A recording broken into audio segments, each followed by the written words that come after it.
Hello दोस्तों, स्वागत है आपका मेरे मिनी ब्लॉग में। और मुझे और पिंकू को जाना है मंदिर। आज मैं जल्दी उठकर नहा गई थी, फिर मैं और पिंकू फटाफट से गए मंदिर। और देखो ऋषिकेश में कितनी खूबसूरत जगह है। धूप इतनी ज्यादा तेज, हमने कुछ भी कैप्चर नहीं किया और जल्दी से आ गए हम लोग घर, क्योंकि आज घर में बनने वाला है मेरा फेवरेट नाश्ता, जो की है छोले भटूरे। और आज इतने टाइम बाद में दीदी के हाथ के छोले भटूरे खाने वाली थी। इस बात की अलग ही एक्साइटमेंट थी। और इस भटूरे बनाने में इतनी मेहनत लगती है, इसलिए आज दीदी भी जल्दी उठ गई थी। फिर हमने दिया सबसे पहले घर की सबसे छोटी बच्ची को नाश्ता, जो कि है वेदू की मम्मी। भाई जब सोनाली खाएगी तभी तो वेदू को मिलेगा ना। दोस्तों अगर आप में से किसी का भी भटूरे खाने का मन कर रहा हो तो बाजार में भी मिलते हैं यार, जाकर खा लो प्लीज। अब ये कैसे पॉसिबल है तुम सबके घर जाके भटूरे खिलाऊं। तो दोस्तों जब लास्ट टाइम मैंने ऋषिकेश के व्लॉग डाले थे, आप सब लोगों ने मुझे बहुत सारा प्यार दिया और उम्मीद करती हूँ कि इस 2 दिन की ऋषिकेश की ट्रिप उससे ज्यादा प्यार दोगे। उफ, इस व्लॉग को एडिट करते करते तो मुझे फिर से भटूरे खाने का मन कर रहा है यार। भटूरे खाने के बाद हम सब लोगों ने पकड़ लिए अपने अपने काम। और मेरे हिस्से में आया था काम झाड़ू लगाने का। तो कुछ लोग मुझे कहते हैं तो अपनी मौसी के घर जाके इतना काम क्यों करती है। दोस्तों पहले तो मैं तुम्हें बता दूं, मौसी मतलब माँ जैसी। और मेरी मौसी बिल्कुल फिट बैठती है मौसी शब्द की परिभाषा के लिए। और ये है मेरी मौसी का छोटा सा किचन गार्डन। आज तो दित्या ने बातें बोली है, मैं तो उन सब कुछ सुनकर हैरान रह गई हूँ। Hello guys, welcome to my new vlog.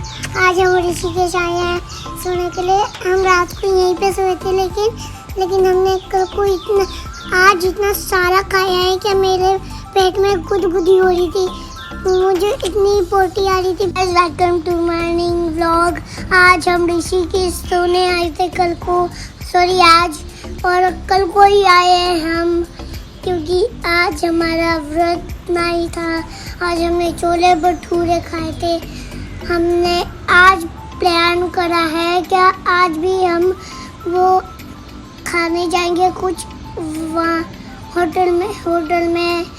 आपको अगर गाइस पसंद लगा तो बाय बाय। ये मेरी कार्टून लड़की ऐसी ऐसी बातें बोलती है ना, हम सब तो हैरान रह जाते हैं कि ये क्या ही बोल रही है। उसके बाद ये मैडम मेरे पर्स लेके आ गई थी और मुझसे इतना ज्यादा झगड़ा कर रही थी कि मैं क्या ही बताऊं। और आज दीदी के पता नहीं क्यों सिर में दर्द हो रहा था, तो मैंने कहा चल यार तूने हमारे लिए इतनी मेहनत करी है तो मैं तेरा सिर दबा देती हूँ। तो दोस्तों इसका सिर दबाते दबाते तो मेरे ही सिर में दर्द हो गया। और ये देखो मेरी मौसी के किचन गार्डन के क्यूट से आलू। और ये देखो मेरी मौसी कितनी ज्यादा मेहनत करती है और हर बार अपनी मौसी की मेहनत का फल हम ले आते हैं। फिर जब हम लोग घर आए तो देखा दित्या मैडम तो नहाई हुई थी और हम लग गए लंच बनाने की तैयारी में। और आज हम लंच में बना रहे हैं आलू की खिचवाड़ी। दोस्तों मेरे पास तो सिलबट्टा है नहीं, तो मैं तो आलू की खिचवाड़ी को बहुत ज्यादा मिस करती हूँ। तो जब भी मुझे मौका मिलता है मैं तो यही खाना पसंद करती हूँ। तो दोस्तों इस बार हम सिर्फ ऋषिकेश 1 दिन के लिए आए हैं और मौसी कही थी कि जब आए हो तो 2-4 दिन रुकने के लिए आते ना। तो दोस्तों जब हम इस बार आए ना हमें मौसा जी मिले और ना ही भाई मिला। दोस्तों इस बार हमारा प्लान था हम थोड़ा कहीं घूमने के लिए जाएंगे, लेकिन बाहर धूप इतनी ज्यादा तेज थी और ट्रैफिक तो इतना ज्यादा है ऋषिकेश में, तो हमने अपना पूरा प्लान ही चेंज कर लिया। उसके बाद दित्तू आई मेरे पास रोते रोते, मौसी प्लीज मेरे पैर दबा दो। और दोस्तों ये इतनी ड्रामेबाज लड़की ना, जब ये मेरे पास आई थी तब रो रही थी और अब वीडियो बनाते बनाते कितना हंस रही है। और अब हमारा हो गया है लंच रेडी,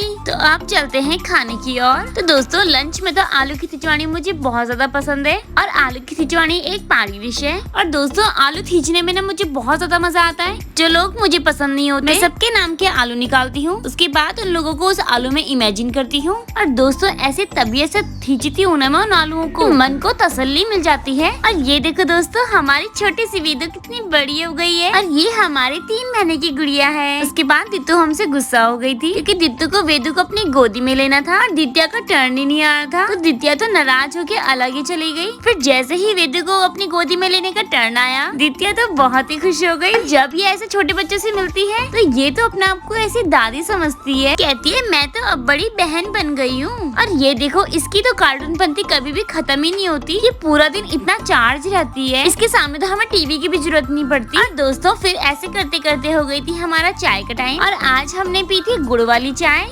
उसके बाद मौसी ले गई हमको अपने रूम में अपने कपड़ों का कलेक्शन दिखाने। जब भी हम आते हैं ना मौसी हमको हर बार अपने कपड़े दिखाती है, ये मैंने वहाँ से लिया, ये मुझे उसने दिया। तो दोस्तों जिन लोगों को लगता है कि पिंकू कुछ भी नहीं करती, तो मैं उन लोगों को बता दूं पिंकू इतने अच्छे कपड़े सिलती है। तो इस बार मौसी ने भी दिया अपने कुछ सूट पिंकू को सिलने के लिए और मौसी बताई थी कि ब्लू वाला सूट मुझे बहुत ज्यादा पसंद है। उसके बाद दोस्तों अब हमारा टाइम होने वाला है जाने का। और मौसी ने दिया इस बार हमको बहुत सारे बैंगन। मौसी ने कहा तुम्हें ले जाना है तो ले जाओ, वरना मैं सब आज इन बैंगनों को गाय को देने वाली हूँ, क्योंकि हम लोग तो खा खा के परेशान हो गए हैं। और दोस्तों फिर हम लोग थैला भर के बैंगन लाए और अब टाइम आ चुका है वापस जाने का। और यहाँ पर ना मौसी हमें चैत की मिठाई के लिए पैसे दे रही थी। मैंने इतनी जिद की मौसी से कि मुझे नहीं चाहिए, फिर मौसी ने बहुत ज्यादा जिद करी और आखिर में मुझे मौसी की बात माननी पड़ी। फिर जाते जाते मैं गई वेदू से मिलने। और दोस्तों थोड़ा सा टाइम और फिर तो हमारी वेदू भी भागती हुई नजर आएगी। दित्या को तो बहुत ही ज्यादा इंतजार है कि वेदिका कब बड़ी होगी और फिर मेरे साथ खेलेगी।